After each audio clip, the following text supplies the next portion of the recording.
a number of contributing factors to running injuries. However, motion control stability running shoes may actually be one of them. Research, which is linked down below this video in the description box, found that motion control stability running shoes may increase the risk of injury by actually pushing pronation out of tolerance rather than doing what the shoe is actually designed to do, which is to reduce overpronation. Pronation in running refers to the natural impact protective mechanisms of the foot, in that when the foot pronates during the touchdown and the stance phases of running,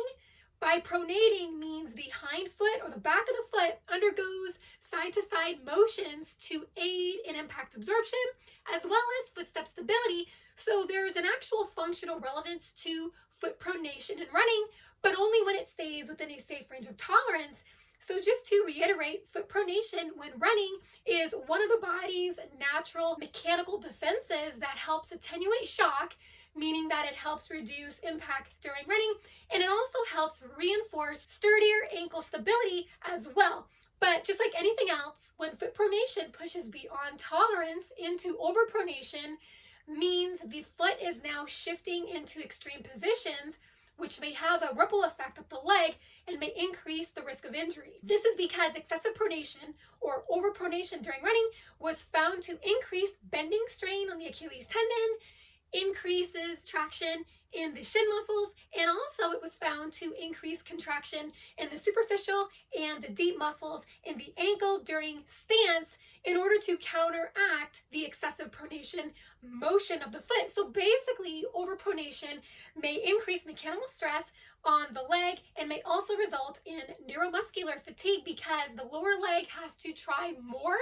to correct itself. Speaking of correcting mechanical impairments, motion control stability running shoes are supposed to correct overpronation, but some research have identified that stability running shoes may actually force the feet into extreme positions during the touchdown and stance phases of running, and essentially may cause the foot to wrestle with the ground more, which was found to double pronation-inducing torque as compared with running barefoot or running in barefoot-inspired running shoes. Running barefoot or running in barefoot-like or minimalist running shoes was found to be a net contributor to reduced overpronation because these shoes, or lack thereof, naturally engaged a lesser overstride angle, a wider stance width, which means the feet landed farther away from the midline at touchdown, a higher cadence, which means the foot spent less time on the ground and more time in the air, and a forefit strike landing pattern, all of which added up to more controlled pronation of the foot, because basically the more ground feel you have with the feet when running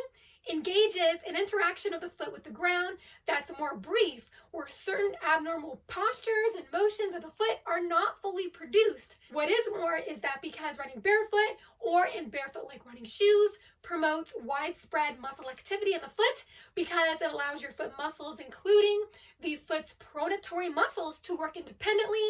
will eventually get your foot strength far enough along developmentally that eventually your foot may become more exquisite at controlling pronation, and so you don't end up with over-relying on motion control stability running shoes, which are just going to keep the foot's pronatory muscles weak. On account of muscle weakness is always accompanied by over-relying on external support, and motion control stability running shoes really do nothing to strengthen the pronatory muscles of the foot, because these shoes are so tight and narrow and inflexible that the pronatory muscles are barely engaged at a basic physical level. So to help ensure that your foot pronates within a safe range of tolerance, adding barefoot running or minimalist running to your training, but especially walking barefoot as much as you can, especially on uneven surfaces, doing weight-bearing activities barefoot, is great interaction strength that can be most helpful in making the foot's muscles and soft tissues